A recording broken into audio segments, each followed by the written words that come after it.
Espero que as indagações contidas neste livro possam ajudar a desfazer alguns mitos que permeiam o debate sobre a educação.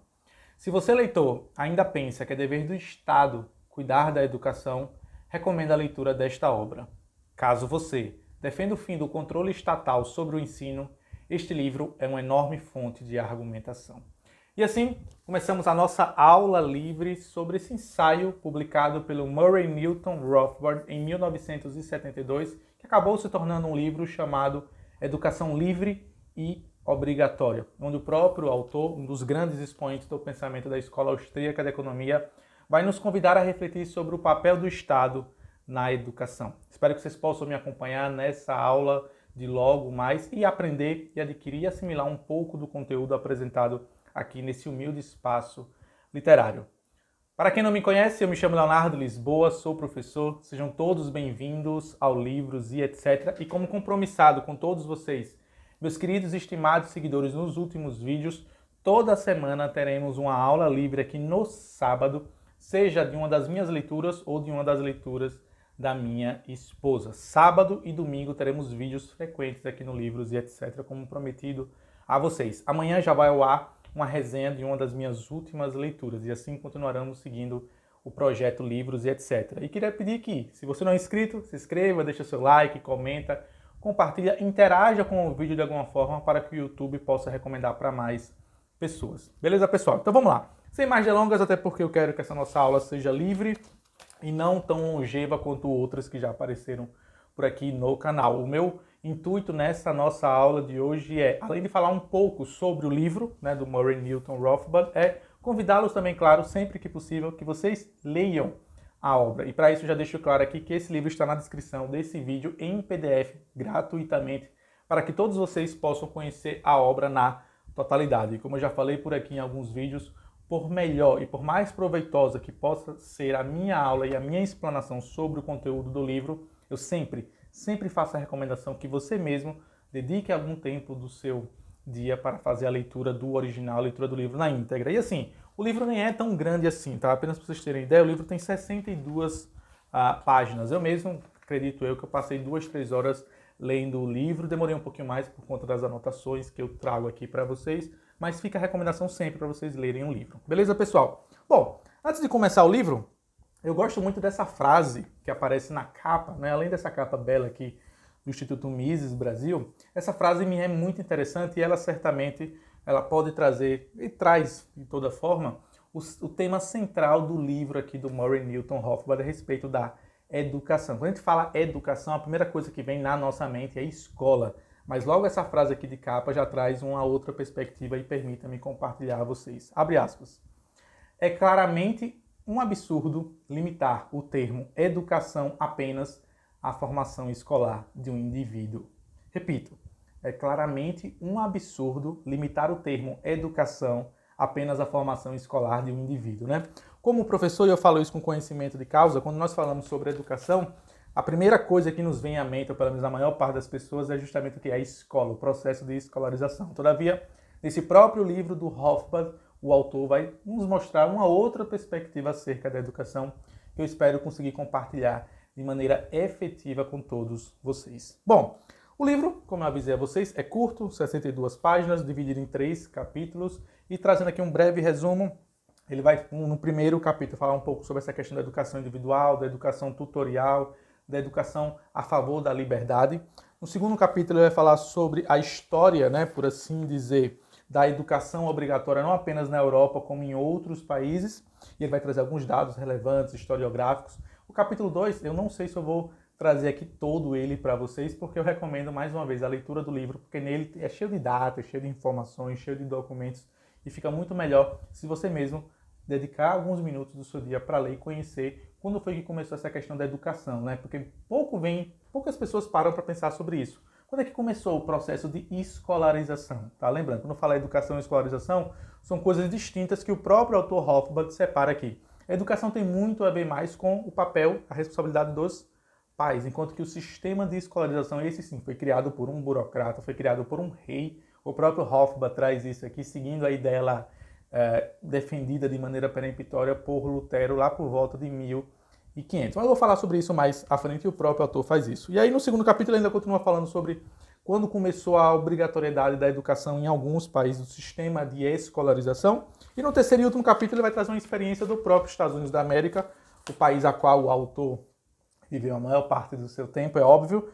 O capítulo chama-se, inclusive, Educação Obrigatória nos Estados Unidos. Vai contar passo a passo quando foi que começou esse processo da compulsão do sistema escolar de ensino. Então, mais uma vez, só fazer um resumo desses três capítulos. Bom, gente, no primeiro capítulo, ele vai falar a respeito da educação individual. Não sei se vocês já pararam para observar, mas a nossa vida ela é repleta de ciclos, né? Você é um bebê, depois você é uma criança, um adolescente, um adulto e, consequentemente, um idoso.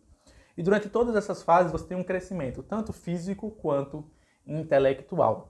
O que o autor Hofbauer nos convida a refletir é que em todas essas fases da vida nós estamos aprendendo, nós passamos por um processo de aprendizagem. E não necessariamente ele precisa vir através de um sistema escolar, ou seja, de uma escolarização.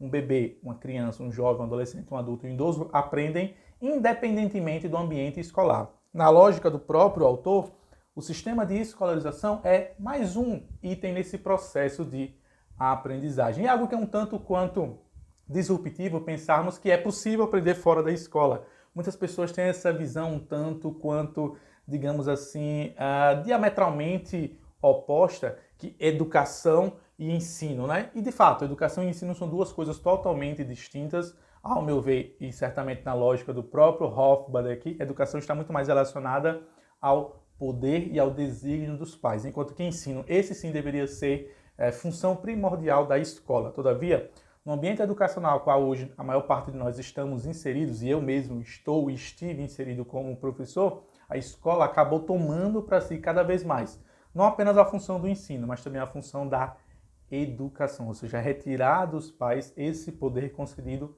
a Deus, né? O próprio Hofbauer, ele não chega a usar essa palavra do divino, mas ele em um capítulo mais à frente, para ser mais especificamente falando, ele fala como foi danoso esse processo de corrupção do papel da escola na educação das crianças e dos jovens. Além disso, ele vai nos lembrar que, como a vida é um processo contínuo, chega, claro, uma necessidade da tal das faculdades físicas e das faculdades mentais. O Hofbauer explica o seguinte, que as faculdades físicas elas são desenvolvidas de uma maneira muito natural, ou seja, conquistar ao seu redor. Um exemplo básico aqui e salutar.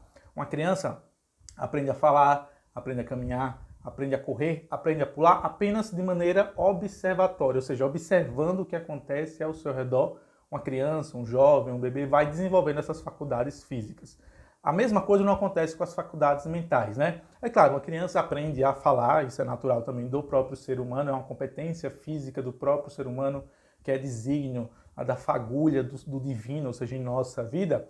Todavia, para falar de maneira mais preparada, para falar de maneira mais correta, uma criança, é óbvio, precisa passar por um ensino, ou seja, por um preparo mais formal para poder fazer exegeses mais elaboradas acerca daquilo que ela pensa, daquilo que ela acredita, tá? Isso tem a ver, claro, com o processo formal de ensino. Então é importante deixar claro aqui.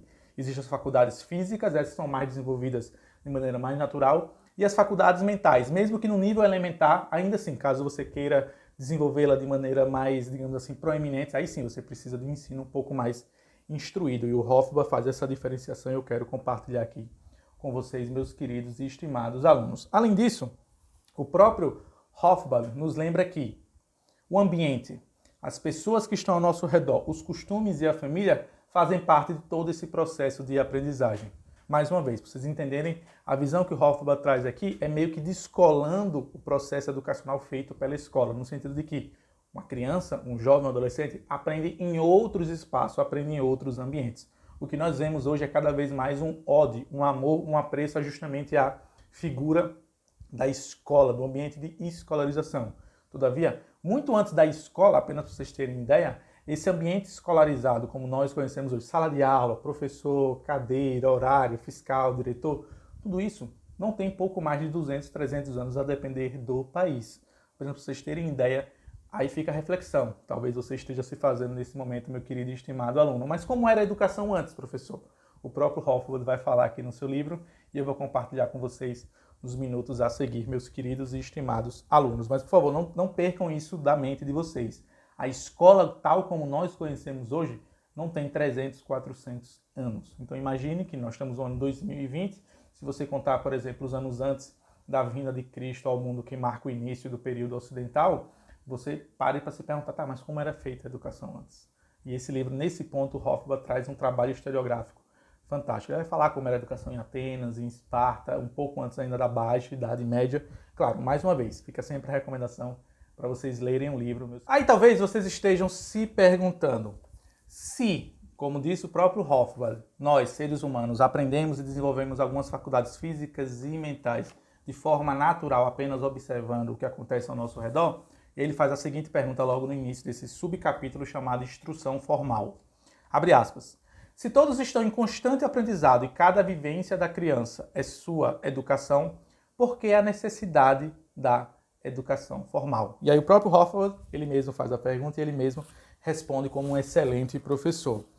A questão da instrução formal vem partindo da necessidade de que, lembra que eu falei que algumas faculdades mentais elas precisam ser desenvolvidas de maneira um pouco mais sistemática? É aí onde entra a necessidade, segundo o próprio Hofbauer, eu tendo a concordar como o professor de maneira latente com esse pensamento dele, aí sim se faz a necessidade de uma instrução um pouco mais formal ou de uma instrução um pouco mais sistemática, seguindo parâmetros, conceitos bem definidos e limitados. Porque como o próprio Hofbauer diz, as faculdades, ele usa inclusive essa expressão, as faculdades não estão em nós tão desenvolvidas.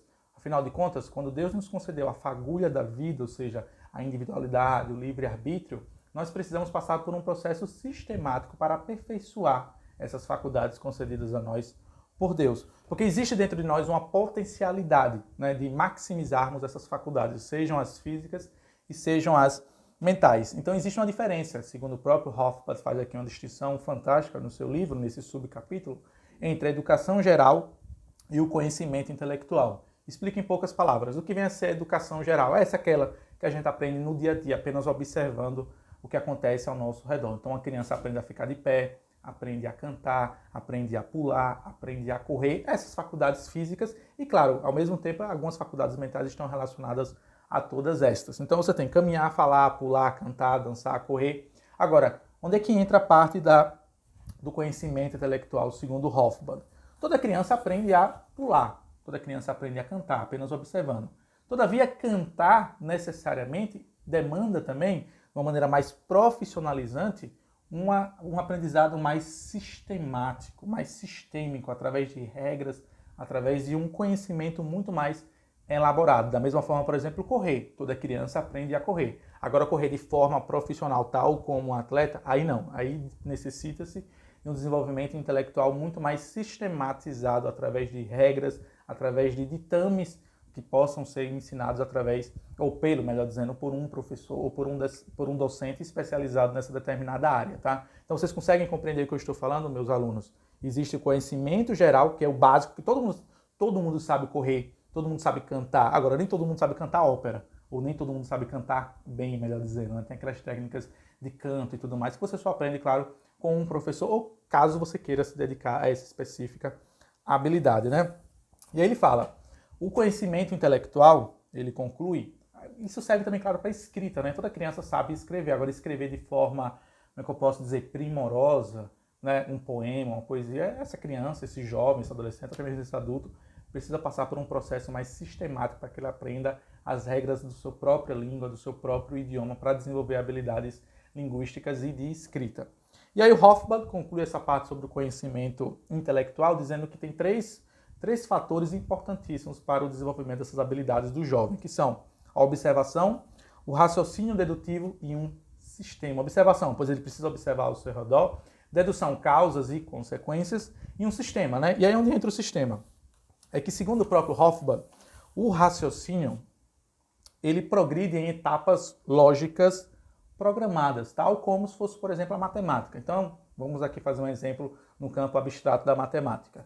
Vocês talvez devam conhecer, os meus alunos um pouco mais que tenham passado pelo ensino médio, ou que estejam no ensino médio nesse momento que estão me assistindo, um assunto conhecido como a fórmula de Bhaskara, né? X é igual a menos B mais ou menos R de delta sobre 2A. Na lógica do pensamento de Hofbauer, não faz sentido nenhum você ensinar uma criança a fórmula de Bhaskara ou como solucionar uma equação completa do segundo grau sem antes a criança conhecer, no mínimo, a menor parcela da matemática, que são os números, que são as 4 operações. Então vocês compreendem que esse ensino intelectual, ele precisa passar por etapas, é tipo uma escadinha. Eu uso inclusive esse exemplo com os meus alunos na disciplina de língua inglesa, a qual eu sou formado a primazia, né? Você não vai aprender assuntos complexos do inglês se você não sabe o básico, se você não sabe o alfabeto, se você não sabe o verbo to be, se você não sabe os personal pronouns. Isso acontece em todas as disciplinas na ótica aqui do Hofbauer. E eu, como professor, mais uma vez, chancelo integralmente essa perspectiva que o Hofbauer nos traz aqui. Para isso, claro, a gente se vale de livros e de professores, né? Os livros, pois eles reúnem os assuntos de forma sistemática, de forma gradual. Se você pega um livro de matemática da primeira série do 9º ano, é óbvio que você vai ver assuntos distantes. Mas você há de concordar e há de perceber comigo que uma das grandes dificuldades que os alunos têm, por exemplo, no ensino médio, na matemática, na física ou qualquer outra disciplina, é porque a base dele lá na primeira série talvez tenha sido fraca. Então notem essa necessidade da organização sistemática dos conteúdos e dos saberes. Além disso, claro, o Hofbauer de forma alguma desmerece aqui a presença e a necessidade de um professor, de um bom professor, de um docente, né? Pois é o professor que serve como guia, que leva os alunos para os melhores caminhos, ou evitando passar por alguns percalços durante esse processo de aprendizagem, de educação intelectual ou de conhecimento intelectual, como o próprio Hofbauer diz aqui no seu livro, através de pontos salientes, ou seja, pontos importantes do conteúdo, e claro, digamos assim, iluminando as veredas, né? Tem aquela clássica analogia que muitas pessoas fazem em direção ou em respeito ao professor, que o professor é como se fosse uma vela, onde ele acaba se consumindo ao iluminar outros alunos. Eu concordo integralmente também com essa analogia e acredito que o Hofbauer também haveria de concordar comigo se ele tivesse a oportunidade de assistir esse vídeo. Além disso, o Hofbauer dá seguimento aqui nesse seu subcapítulo chamado Instrução Formal, elucidando na ótica do Hofbauer quais são as disciplinas mais importantes. Ele pontua 3, né? Como o livro, né, originalmente foi escrito em inglês, são os the 3 R's, ou seja, os 3 R's. No português, fazendo uma tradução aproximada para nós aqui, esses 3 R's seriam a leitura, a escrita e a aritmética. Para o Hofbauer, essas 3 disciplinas são as mais importantes de todas as outras, pois são elas, segundo a ótica do próprio Hofbauer, as bases para que você tenha a chave para a abertura do conhecimento. Leitura, por quê? Você precisa compreender o mundo ao seu redor. Isso, apenas através da leitura, apenas através da alfabetização é que você consegue ler as informações que estão ao seu redor.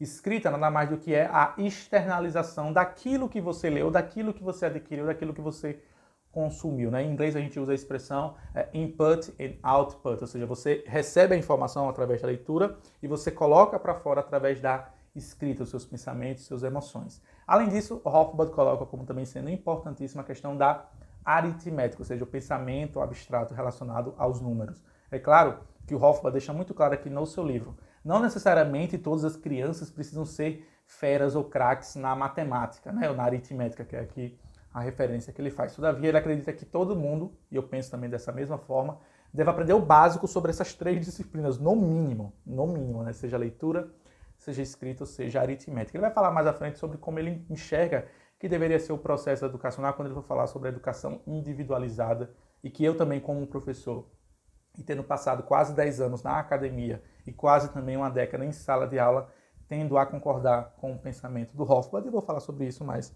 adiante, né? Então lembre-se, leitura, escrita e aritmética na ótica do Hofbauer são as 3 disciplinas principais. Seguindo adiante, ele vai falar sobre o dano que o processo da escolarização trouxe à própria educação em si, quando ele vai falar que a escola tal como nós conhecemos, ela totalmente, ela uniformizou o próprio processo de ensino, o próprio processo de educação, tá? Permita-me só explicar rapidamente, já falei sobre isso, mas é bom trazer isso mais uma vez, tá? Quando eu falo educação, eu quero me referir àquela que é função dos pais, e ensino é a da escola. Só que para o Hofbauer, e que se você for observar o cenário educacional que nós temos em nosso país e no mundo, aconteceu uma inversão total de valores, onde os pais cada vez menos perderam o seu poder de educação, alguns pais de maneira voluntária cederam esse poder à escola, e a escola cada vez mais, por conta de asseclas, ou seja, de pessoas comandando o gerenciamento de políticas educacionais, cada vez mais o Estado se envolveu para justamente surrupiar essa educação que deve ser a primazia fornecida e ofertada pelos pais, justamente a educação, a escola tomou para si cada vez mais essa responsabilidade. E o que você tem hoje em dia são desastres assim, faraônicos no nosso sistema educacional, não apenas no Brasil, mas no mundo de uma forma geral, onde a escola cada vez mais tem, digamos assim, de certa forma, um poder ditatorial sobre os desígnios e sobre o futuro das crianças e dos nossos jovens, o que, ao meu ver, como um professor, é algo muito danoso, e o próprio Hofbauer também fala sobre isso de maneira mais específica no seu livro. E aí ele inicia esse subcapítulo, chamado Diversidade Humana e Instrução Individual, trazendo a seguinte reflexão, permitam-me ler, abre aspas. Um dos mais importantes fatos sobre a natureza humana é a grande diversidade entre os indivíduos. Vamos conversar um pouco sobre isso. Então, se na ótica do Hofbauer nós somos seres individuais, quer dizer, na ótica de Hofbauer, mas, bom, é só você observar você mesmo, você que está me assistindo aqui, nós somos seres totalmente distintos uns dos outros, né? O que a escola fez foi justamente pegar seres distintos, seres humanos que têm sonhos, desejos, ambições distintas um do outro e colocá-los todos no mesmo espaço, todos no mesmo lugar e ofertá-los a ele uma escolarização ou uma educação, como você prefira chamar, totalmente planificada e totalmente uniformizante. E aí o próprio Hofbauer vai falar mais adiante a respeito que, abre aspas, o desenvolvimento da variedade individual tende a ser simultaneamente causa e efeito do progresso da civilização. Em outras palavras, foi justamente esse processo de escolarização da educação que tornou com que a sociedade fosse homogênea, ou que a sala de aula, ou que as escolas, ou que o sistema educacional como um todo criasse cada vez mais uma sociedade homogênea, pois, segundo a lógica do próprio Hofbauer, e aqui é importante deixar claro que ele é um autor libertário, ou seja, na ótica do Hofbauer e na minha também como uma pessoa simpática às ideias do pensamento liberal, do liberalismo econômico, por assim dizer, a escola justamente trouxe um mal muito maior à sociedade, pois ela justamente uniformizou a produção de conhecimento ao obrigar, afinal de contas, você, pai, você, aluno que está me assistindo agora nesse momento, você é obrigado a participar da escola, você é obrigado a estar matriculado na escola. Se você, como pai, não o faz, você pode sofrer sanções e até mesmo perder a guarda do seu filho. E se você, como um aluno, não comparece à escola, você tem uma série de restrições na sua vida adulta, pois você precisa ter o documento da escola. Então vejam que, segundo a ótica do Hofbauer, isso ao invés de favorecer a individualidade de cada um de nós, pois nós recebemos a fagulha do divino e, mais uma vez, o livre arbítrio. Todos nós fomos jogados para uma espécie de esteira, né, da padronização. Eu lembro sempre daquela música do Pink Floyd, né, Break the Wall, uma música fantástica. Se você não conhece, por favor, vou deixar aqui na descrição desse vídeo e talvez você entenda um pouco melhor. Lembrando, aquela música foi feita, se não me falha a memória, na década de 60, 70, e o Pink Floyd já criticava o sistema educacional. E se você for observar 50, 60 anos depois, continua a mesmíssima coisa. E aí tem uma frase muito boa aqui, que eu queria ler na íntegra, de um reverendo chamado George Harris, que ele vai falar sobre essa questão da uniformidade e de como ela é danosa para o próprio desenvolvimento da sociedade. Abre aspas. Selvageria é a uniformidade. As diferenças principais são sexo, idade, tamanho e força. Selvagens pensam da mesma forma ou não pensam, e, portanto, conversam em monossílabas. Não há praticamente nenhuma variedade, apenas uma horda de homens, mulheres e crianças. A próxima etapa, que é chamada de barbárie, é marcada por uma maior variedade de funções. Há alguma divisão de trabalho, algumas trocas de pensamento, melhor liderança, maior cultivo intelectual e estético. O estágio mais elevado, que se chama civilização, mostra um maior grau de especialização. Funções distintas se tornam mais numerosas. Ocupações comerciais, educacionais, científicas, políticas e artísticas se multiplicam. As sociedades rudimentares são caracterizadas pela semelhança, pela igualdade. As sociedades desenvolvidas são marcadas pela dessemelhança, pela desigualdade ou variedade. Enquanto regredimos, monotonia. Enquanto avançamos, variedade. Enquanto regredimos, as pessoas são mais iguais. Enquanto avançamos, as pessoas são mais diferentes. Isto parece certamente como se a aproximação à igualdade fosse um declínio para condições de selvageria, e como se a variedade fosse um avanço em direção à civilização superior. Então observe o que o reverendo George Harris está nos explicando aqui em outras palavras, é que o sistema atual de educação que nós temos através da escolarização faz com que a sociedade caminhe justamente à barbárie ou à homogeneização da própria sociedade em si. Pois como o próprio Hofbauer, o George Harris, e eu lembro a vocês aqui, meus estimados alunos que me assistem nessa aula livre de hoje, cada um de nós carrega dentro de si interesses, talentos, sonhos e desejos distintos.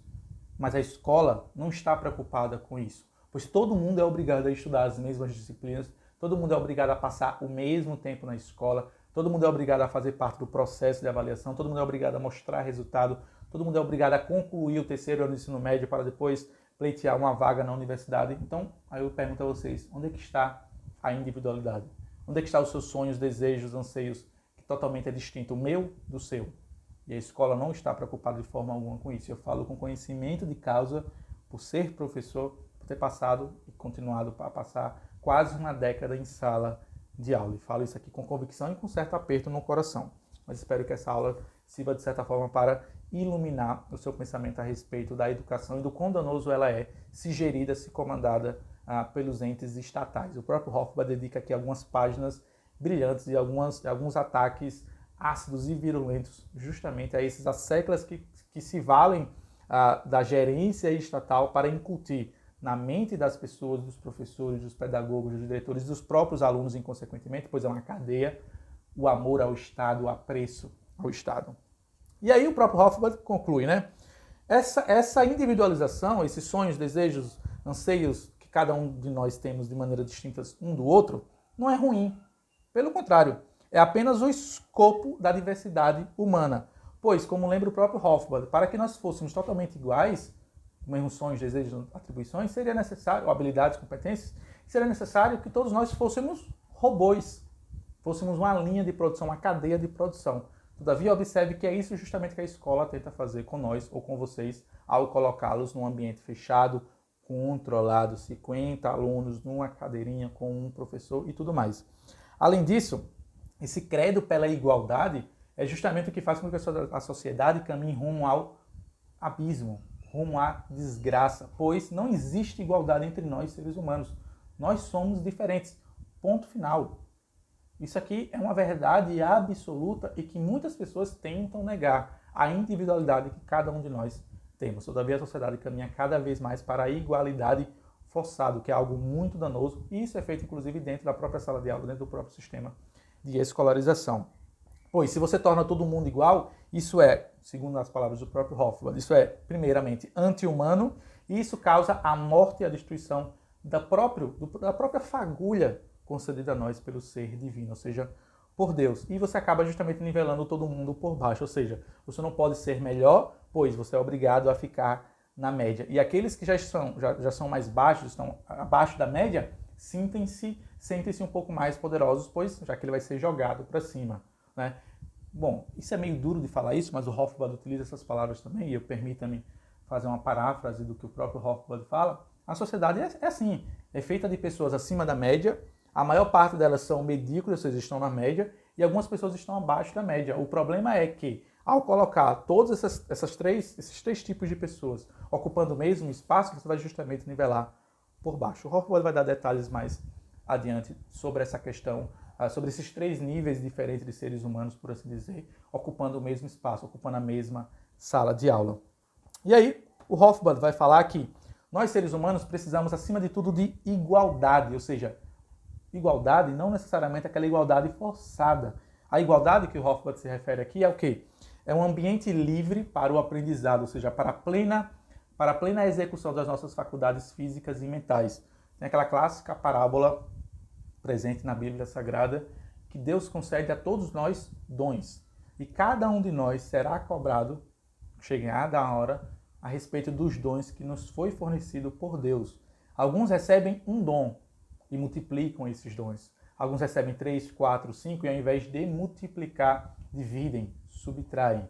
O que, em outras palavras, tanto a Bíblia Sagrada nos ensina como a própria experiência humana é que você certamente já encontrou pessoas ao seu redor que têm talentos maravilhosos e que fazem um bom uso desse talento. Todavia, outras pessoas não possuem. Mas o que o próprio Hofbauer nos ensina aqui é que todo mundo tem um talento, todo mundo recebe um talento. Isso é algo divino. Isso aqui, ao meu ver, também é mais uma verdade absoluta. A questão é que ao participar do sistema de escolarização da maneira forçada, coercitiva, todos esses seus talentos, sonhos, dons, eles meio que são jogados ralo abaixo, pois você não tem tempo de exercitá-los, pois você é obrigado a estudar português, matemática, física, inglês, espanhol, o que mais? Matéria, educação física, artes, religião e todo, sociologia, filosofia, química e história. Você é obrigado a estudar todas as disciplinas, sendo que você certamente tem uma competência e tem uma habilidade muito melhor para uma determinada disciplina e não para 13, 14, 15. Então você está ocupando sua mente com outros conhecimentos que não são tão apropriados a você ou que não estão, digamos assim, de acordo com os seus talentos ou com a sua própria vocação. E aí, o próprio Hofbauer faz uma dicotomia aqui, uma espécie de duelo, né? Entre instrução formal, se ela deve ser individualizada, que eu vou explicar mais adiante, ou a educação deve ser massificada, né? É importante deixar claro que tanto uma quanto a outra utilizam-se de agentes diferentes. Por exemplo, a instrução individualizada, ela carece da presença de tutores. O que seriam tutores? Imagine vocês que uma família tem um filho e esse filho não faz parte, por exemplo, do processo da escolarização através de homeschooling, por exemplo, a educação caseira. Essa família, é óbvio, por mais preparados que sejam os pais, existem algumas disciplinas que eles não conseguem dar conta. Para isso, eles precisam contar com a ajuda dos tutores, que são especialistas em algumas áreas específicas. Enquanto que na educação massificada, utiliza-se do personagem dos professores para educar a maior quantidade de alunos possível, ou possíveis, melhor dizendo. Só que aí vem o Estado e obriga a todas as crianças a não mais a instrução individualizada e obriga elas todas a fazerem parte da educação massificada, ou seja, massificante, uniformizante e, de certa forma, ditatorial, que são as escolas. E aí o Hofbauer traz uma pergunta fantástica aqui, permitam-me ler para vocês. Que diremos, abre aspas, que diremos, pois, de leis que instituem a escolaridade obrigatória para toda criança? Hofbauer fala que leis que obrigam a escolarização, ou, de certa forma, forçam as crianças a participarem desse processo de escolarização de maneira coercitiva, de maneira peremptória e obrigatória, são, acima de tudo, injustas. E injustas por quê? Lembra que eu falei alguns minutos atrás que a sociedade é repleta de indivíduos, existem indivíduos na média, existem indivíduos acima da média, existem indivíduos abaixo da média. Só que, o que é que a escolarização faz? Aquele indivíduo que está abaixo da média na escola, por exemplo, em matemática, não necessariamente ele é um péssimo indivíduo ou um indivíduo ruim. Ele tem outros talentos e outras competências. Por exemplo, ele pode ser ruim em matemática, ele pode ser horrível em matemática, mas ser muito bom, por exemplo, na área de humanas, em leitura, literatura, redação, português, gramática, né, comunicação, se expressar publicamente. Todavia, o que a escola faz é justamente jogar todos esses indivíduos com habilidades e competências diferentes no mesmo espaço. Para Hofbauer, isso é muito injusto, pois aquele indivíduo que é ruim naquela disciplina, ele tende a ficar cada vez pior, pois ele não se sente motivado a crescer. Além disso, aquele indivíduo que está acima da média, por exemplo, um indivíduo que está acima da média em matemática, quando chega a aula de redação, por exemplo, ele olha certamente para a sala de aula, olha para o professor, e eu digo também por experiência de casa, por ter passado por situações parecidas com isso, que não vale a pena comentar aqui, que na verdade não é que não vale a pena, é que não temos tempo hábil para fazê-lo. Quando um professor entra na sala de aula, um professor, com o passar dos anos, ele desenvolve um olhar arguto sobre os alunos que gostam da sua disciplina. Esses alunos que gostam da sua disciplina são muito mais fáceis de trabalhar e você percebe que existe um desenvolvimento natural da disciplina naqueles alunos que já são, digamos assim, propensos a gostar da sua disciplina.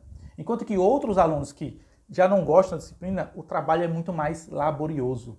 Mas você compreende que, como todos eles estão inseridos no mesmo espaço, o professor, nesse sistema educacional, nesse sistema de escolarização massificante e homogeneizante, ele precisa dar atenção a todos, ou pelo menos tentar dar atenção a todos. E assim ele desfavorece aquele que não consegue compreender, o aluno mediano e o aluno que está acima da média na sua disciplina. Vou dar um exemplo aqui bem clássico, bem claro de ilustrar a vocês.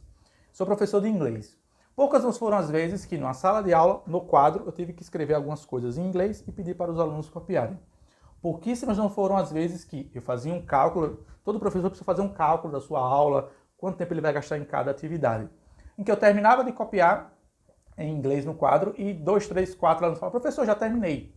Enquanto que 50% da sala, 60% da sala, dependendo de algumas situações, ainda estavam copiando. Então, o que é que eu tinha que fazer como professor? Eu podia passar adiante e falar, vocês não copiaram, perderam o tempo.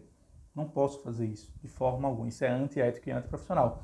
Então, o que é que eu tinha que fazer? Eu tinha que esperar aqueles alunos que demoram um pouco mais para escrever, acompanhar os coleguinhas. Então, aquele que se desenvolve mais precisa, de certa forma, ficar um tempo numa posição letárgica, ou seja, esperando que os outros coleguinhas que estão ao seu redor concluam a cópia do conteúdo para que eu, como professor, possa dar seguimento, né? E aí você percebe como todo mundo acaba sendo nivelado por baixo. Daí vem a injustiça, segundo Hofbauer, no processo de escolarização que nós temos hoje. Além disso, o próprio Hofbauer nos comenta, e a educação dos pais deveria ser proibida de forma alguma, justamente essa dicotomia que ele vai trazer mais adiante. Ele nos diz que a instrução familiar, e aqui eu cito o homeschooling ou a adoção de tutores, visto que o pai e a mãe nem sempre conseguem dar conta de todas as disciplinas. Até conseguem de maneira básica, né? Acredito eu que todo pai consegue ensinar seu filho, por exemplo, as 4 operações ou alguns assuntos de ordem mais básica. Todavia, alguns pais optam por contratar tutores mais especializados em algumas áreas.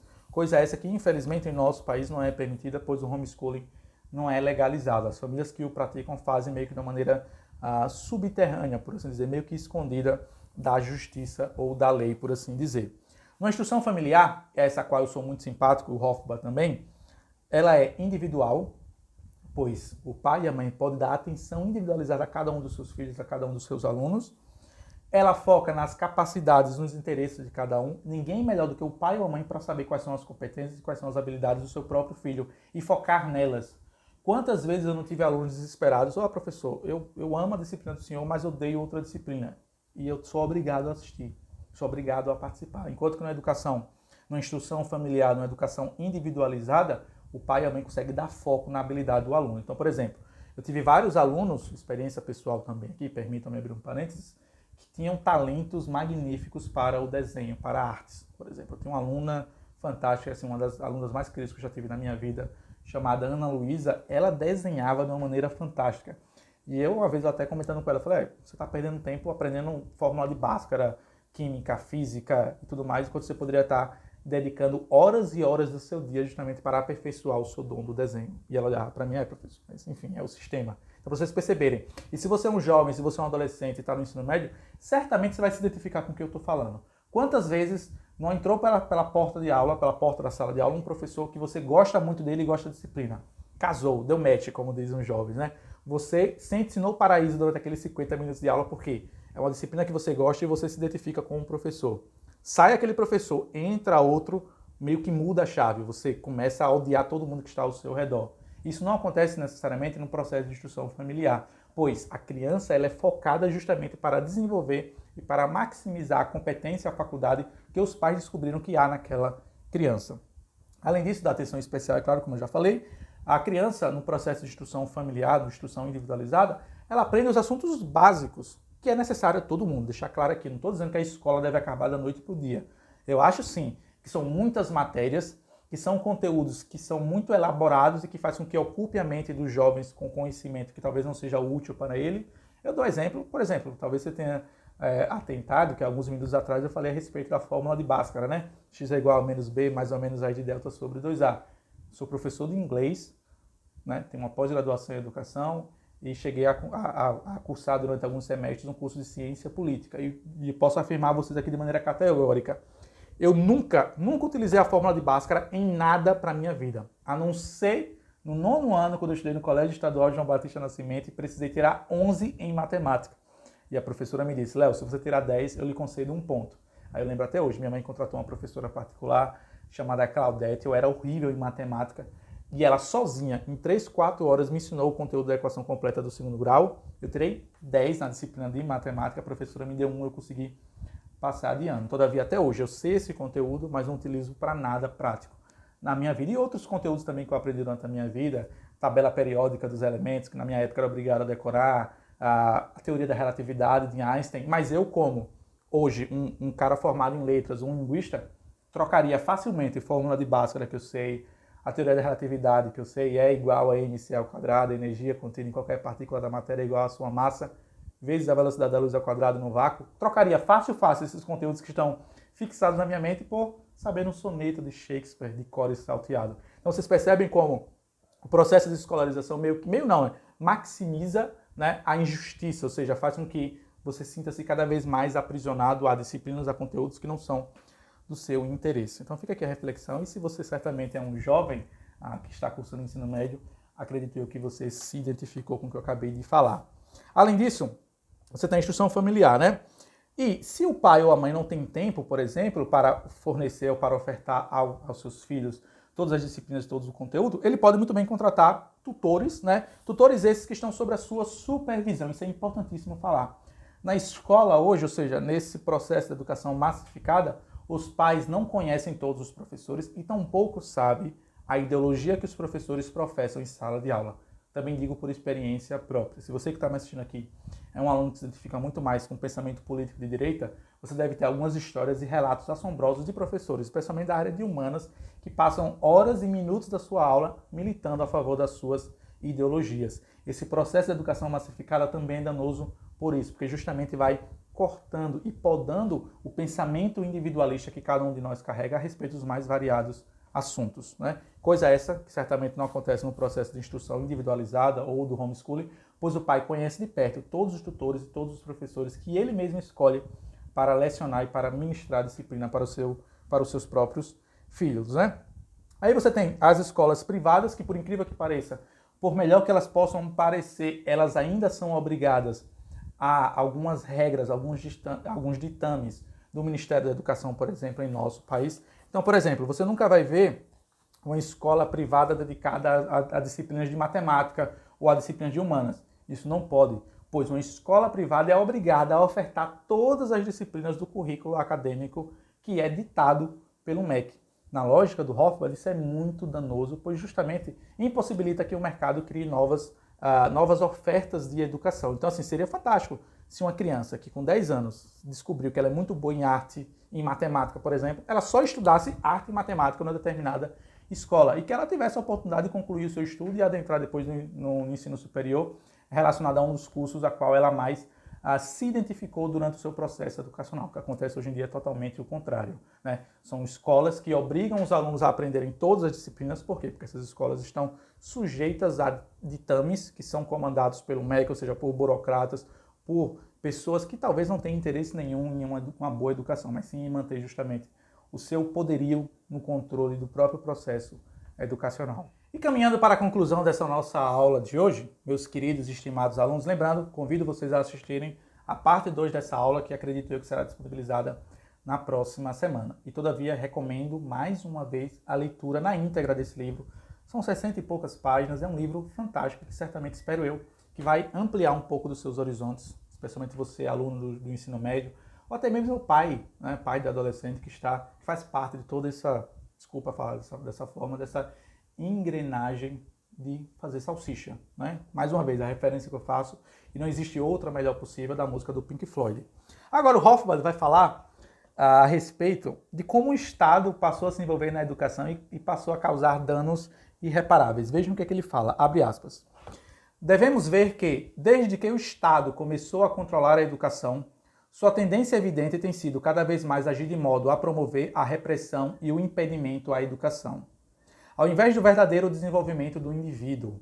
Sua tendência tem sido para a coação, para a igualdade forçada ao nível mais baixo, para o enfraquecimento dos conteúdos e até mesmo o abandono de todo o ensino formal, para o inculcamento da obediência ao Estado e ao grupo, ao invés do desenvolvimento da autoindependência, e para a depreciação dos assuntos intelectuais.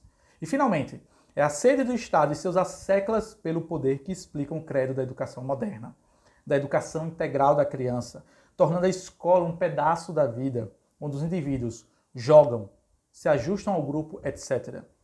O efeito desta, como de todas as outras medidas, é reprimir qualquer tendência para o desenvolvimento das capacidades racionais e independência individual.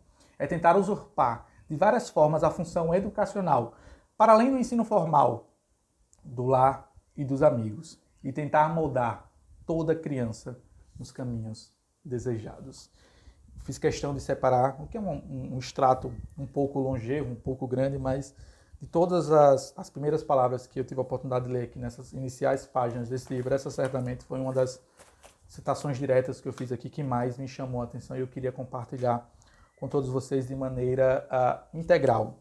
Caminhando para mais um subcapítulo desse livro do Hofbauer chamado Educação Livre e Obrigatória, um subcapítulo chamado Associações de Crianças. Ele vai falar que é algo que talvez alguns pais e até mesmo alunos já tenham percebido o quão danoso é o próprio processo de escolarização, no sentido de que a escola, tal como nós conhecemos hoje em nosso país, não só apenas em nosso país, mas no mundo como um todo, por ser algo obrigatório, e lembra que eu falei alguns minutos atrás, e o próprio Hofbauer concorda com isso também, que a vida intelectual, o processo educacional, não é para todo mundo, e não há mal nenhum nisso, de forma alguma. Existem indivíduos que seriam muito mais felizes e plenos de si, claro, se certamente pudessem se dedicar logo desde cedo a exercitar os seus talentos, a sua vocação no mercado de trabalho logo cedo.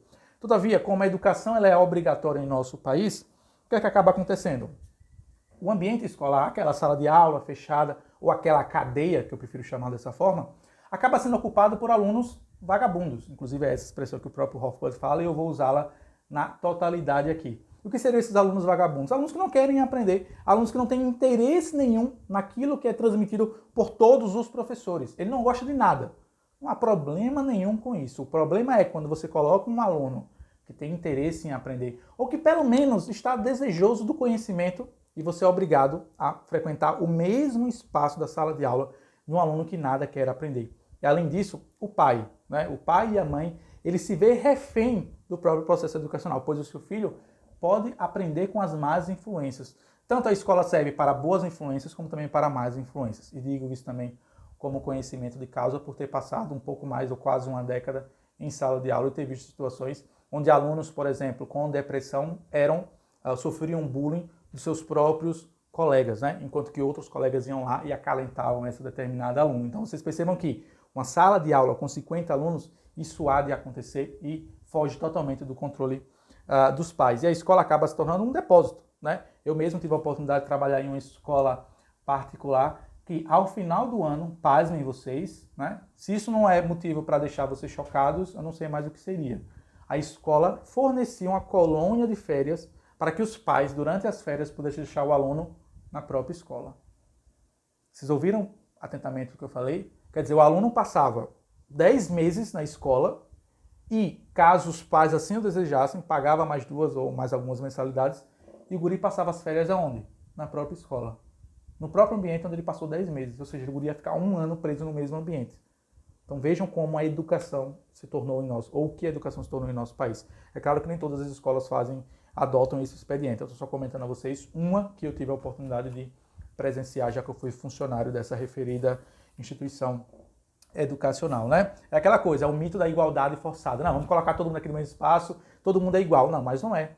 Tem pessoas que querem aprender, tem pessoas que não têm interesse nenhum em aprender, e não há nada de errado com isso. Existe em nosso país uma glamorização pela educação, ou pelo sistema de ensino, ou até mesmo pelo diploma universitário, que, ao meu ver, se eu tivesse a oportunidade, isso não existiria de forma alguma. A escola não deveria ser obrigatória. Ponto.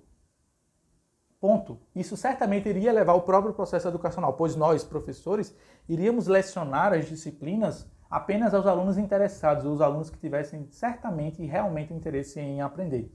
Mas é algo que me parece fugir muito do escopo do pensamento dos burocratas que lá estão em Brasília e que acabam por organizar o próprio sistema educacional em nosso país. Apenas para vocês verem, em nosso país, o Hofbauer, claro, não fala sobre isso, ele não teve a oportunidade de conhecer a realidade em nosso país, mas essa é uma informação que eu trago a vocês aqui, de ter tido a oportunidade de estudar um pouco sobre esse assunto. Apenas o Ministério da Educação em nosso país tem mais funcionários, tem mais cargos comissionados do que todas as secretarias juntas. Repito, se você pegar todas as secretarias, todas as pastas ministeriais que há em nosso país, as secretarias, e você somar os funcionários, não dá a quantidade de funcionários comissionados que nós temos no Ministério da Educação. Não sei vocês, mas isso a mim é muito alarmante e muito preocupante. Apenas para vocês verem aquilo que eu afirmei lá, na primeira parte da nossa aula, nos minutos iniciais da nossa aula, de como o Estado se vale justamente da educação para cooptar as pessoas, para se valer daquilo que ele acredita ser certo. E aqui é importante deixar claro, independente do governo, não estou falando de Bolsonaro nem de Lula, não. O governo tem essa característica. Educação, grave bem isso que eu vou falar aqui agora para a gente caminhar para o final da nossa aula. Uma educação do Estado é educação para o Estado e favorável ao Estado. Nunca que numa sala de aula, num sistema educacional estatal ou estatizante que nós temos em nosso país, você vai aprender a questionar o Estado, porque isso não é um interesse. A educação se tornou obrigatória justamente a desígnio e a desejos de déspotas, de ditadores. Assim foi na Alemanha nazista, assim foi no comunismo na Rússia, assim foi em Cuba, assim é na Coreia do Norte e em outras tantas ditaduras. A educação coercitiva e obrigatória começou por interesse de déspotas, de ditadores que se achavam iluminados e queriam se valer justamente da sala de aula para incutir na mente dos jovens e das crianças o apreço ao seu próprio ego, o apreço ao seu poder, e não à individualidade, e não a livre circulação de ideias. É importante vocês entenderem isso muito claro. Repito, e vou caminhando para o final, finalmente. Vou caminhando para o final inconsequente. A educação tal como nós conhecemos iniciou-se através de déspotas, através de ditadores.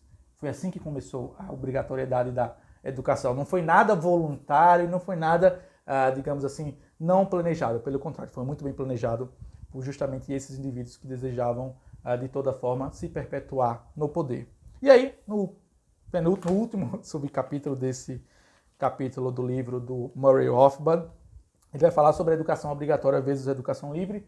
E é um capítulo que traz algumas citações e eu não posso fazer diferente a não ser compartilhar com vocês algumas das que eu selecionei aqui na íntegra, né? A primeira que ele traz é do reverendo George Harris. Eu peço que vocês todos atentem a essas citações, que eu irei ler aqui na íntegra, porque são fantásticas e que, de certa forma, elas coadunam com tudo que eu falei aqui nos minutos anteriores, meus alunos. Abre aspas. Citação do George Harris. A mesma quantidade de tempo é dada a todos. Os mesmos cursos são prescritos para todos. Os mesmos professores são designados para todos. Tudo muda, menos a escola, menos as escolas. Atrás de 50 carteiras exatamente semelhantes, 50 meninos e meninas estão sentados para recitar a lição preparada para todos. Os estudantes brilhantes são contidos. Os estudantes mais fracos são incapazes de acompanharem. Os estudantes médios são desencorajados porque os alunos brilhantes realizam suas tarefas com muita facilidade. Uma outra citação aqui do Herbert Reed, escritor e crítico inglês. A humanidade é diferenciada naturalmente em muitos tipos e colocar todos esses tipos em um mesmo molde deve inevitavelmente levar a distorções e repressões, que é o que acontece hoje no nosso processo de escolarização, né? Mais uma vez, é só reforçando aqui as palavras que o Rothbard falou e que eu falei nos minutos anteriores. Uma outra frase do Herbert Spencer, filósofo, diz o seguinte, abre aspas, o que significa dizer que um governo deveria educar o povo? Ele pergunta, e ele continua perguntando. Por que eles deveriam ser educados? Para que serve a educação? Certamente para ajustar o povo para a vida social, para torná-los bons cidadãos. E quem pode dizer que são bons cidadãos? O governo, não há outro juiz. E quem vai dizer como estes bons cidadãos podem ser feitos? O governo, não há outro juiz. Então, em outras palavras, o que o Herbert Spencer está falando aqui é aquilo que eu já falei alguns minutos atrás, de como a educação, o processo de escolarização, é uma esteira. São soldadinhos de chumbo criados rumo à esteira do desenvolvimento, que eles acreditam ser o desenvolvimento da própria sociedade, mas, na verdade, nada mais do que é a sociedade caminhando rumo à igualdade forçada. Porque se é o Estado que comanda a educação, ele mesmo é o juiz. E ele mesmo vai dizer como é que a educação deve ser feita. Então você, jovem que está me assistindo, ou até mesmo você, pai, que foi obrigado a matricular o seu filho na escola, não se engane em achar que a escola vai promover ou vai oportunizar que o seu filho desenvolva competências e habilidades socioemocionais ou até mesmo competências intelectuais e físicas. Pelo contrário, como ele é obrigado a estudar 13, 14, 15 disciplinas, ele vai se tornar um aluno medíocre, na média. Alguns alunos sobressaem. Assim é a sociedade. Todavia, a maior parte dos alunos que concluem o ensino médio se tornarão pessoas medíocres. É triste falar isso, mas essa é a realidade. Né? Você mesmo deve observar o mundo ao seu redor e a maior parte das pessoas são medíocres. Assim é o mundo. E o processo de escolarização caminha justamente no sentido de fazer isso mesmo, de tornar cada vez mais as pessoas medíocres. Existem vários exemplos na própria sociedade, no próprio mundo como um todo, de pessoas que não passaram pelo processo de escolarização, não foram obrigadas e desenvolveram as suas competências de tal forma brilhantemente, sem necessariamente serem obrigadas a ocupar aquela cadeia, né, que eu chamo de cadeia, mas é a escola a qual eu estou me referindo, que eu expliquei alguns minutos atrás. E a última, ele traz aqui uma citação de uma senhora chamada Isabel Peterson, abre aspas. Cada sistema educacional politicamente controlado irá inculcar a doutrina da supremacia estatal. Cedo ou tarde, quer com o direito divino dos reis ou com a vontade da maioria. Na democracia, uma vez que tal doutrina tenha sido aceita, torna-se tarefa quase sobre-humana quebrar o domínio do poder político sobre a vida dos cidadãos. O governo teve em seus tentáculos o corpo, propriedade e mente dos cidadãos desde a infância. Então note aqui, mais uma vez, a cada vez mais o Estado justamente tenta se envolver no processo educacional, no processo de escolarização, justamente para não perder justamente o seu quinhão, o seu poder de influência. E o Hofbauer conclui esse capítulo, e eu também caminho finalmente para concluir a nossa aula, trazendo uma indagação, no mínimo, lógica por demais, que eu quero compartilhar com vocês. O que é que vocês achariam, por exemplo, de um jornal estatal? De um jornal ou um país, uma situação, vamos hipotetizar aqui, um país que existisse apenas um jornal e que as pessoas fossem obrigadas a ler somente aquele jornal produzido pelos asseclas do Estado. Certamente, se você tiver 2 neurônios funcionando, você olharia para mim e responderia, não, professor, isso não faz sentido nenhum. Nós temos que ter uma variedade de informações, uma variedade de conhecimento, vários jornais. Mas é basicamente isso que acontece com a educação. Pois é o Estado que controla todo o processo de escolarização, todo o processo de educação. Então, como é que você pode olhar para mim e dizer que é necessário que tenhamos várias mídias, várias frentes midiáticas para apresentar conteúdos e informações para a população, mas quando falamos sobre educação, ela deve ser obrigatoriamente feita e conduzida pelo Estado? O próprio Hofbauer conclui esse seu capítulo de maneira brilhante. Existe aí uma questão lógica. Se você defende uma coisa para a informação, que é importantíssima, você também deveria defender, inconsequente, a mesma coisa ou a mesma ideia para a educação. Uma educação livre, sem necessariamente ser obrigação do Estado ofertar ou até mesmo ditar as regras do jogo educacional. E assim, meus queridos e estimados alunos, eu caminho para a conclusão dessa nossa aula. A minha ideia, confesso a vocês aqui, eu vou pedir data vênia, pedir desculpas, era ter concluído todo o livro nessa aula de hoje, mas como vocês mesmos perceberam e vocês que me acompanham já há um tempo sabem, alguns assuntos trazem a mim, ou melhor dizendo, me despertam uma paixão na hora de falar e eu acabo me estendendo e trazendo experiências pessoais que eu acredito serem benéficas até certa medida para justamente ilustrar o ponto, né? Eu sempre gosto, até falei sobre isso no meu Instagram, inclusive se você não me segue, recomendo a seguir tanto a mim quanto a minha esposa, que lá nós compartilhamos com mais detalhes aos nossos conteúdos que vão ser produzidos aqui. Que alguns assuntos mexem muito comigo e estão muito conectados à minha própria experiência de vida, experiência pessoal. Nesse caso de educação livre obrigatória, tanto como aluno e hoje como atuando como um docente, como um agente da educação. Mas, infelizmente ou felizmente, aí depende do seu ponto de vista, a próxima aula eu vou concluir, né, as outras páginas que faltam. Cheguei na metade do livro, para ser mais exato, e me comprometo a vocês, na parte 2 dessa aula, trazer a outra metade do livro, onde o próprio autor Hofbauer vai falar sobre quando iniciou esse processo de obrigação do sistema de escolarização na Europa, nos Estados Unidos e alguns outros países. Bom, é isso. Agradeço a atenção de todos vocês que chegaram até o final dessa aula. Por favor, críticas, dúvidas, sugestões, perguntas são mais do que bem-vindas aqui no espaço dos comentários. Fiquem à vontade para conversar aqui nos espaços dos comentários, enviarem suas dúvidas e o mais brevemente possível eu me comprometo a responder todas elas que aparecerem por aqui. Se você chegou até o final, espero que você tenha gostado. Deixa o seu like, comenta, compartilha. Lhe peço isso encarecidamente. Interaja com o vídeo de alguma forma para que o YouTube recomende para outras pessoas esse conteúdo que tanto eu quanto a minha esposa produzimos com tanto esmero para todos vocês. Tá, pessoal? Nos vemos na próxima semana. Lembrem-se, né? Like, comentário, compartilha para que mais pessoas conheçam. Né? Que Deus abençoe enormemente todos vocês. Lembrando, o livro está na descrição, caso você queira ter a oportunidade de ler ele na sua totalidade e não necessariamente esperar para a minha próxima aula a respeito do mesmo. Beleza, pessoal? Fiquem todos com Deus, que Deus os abençoe enormemente. Até a próxima. Tchau, tchau, pessoal.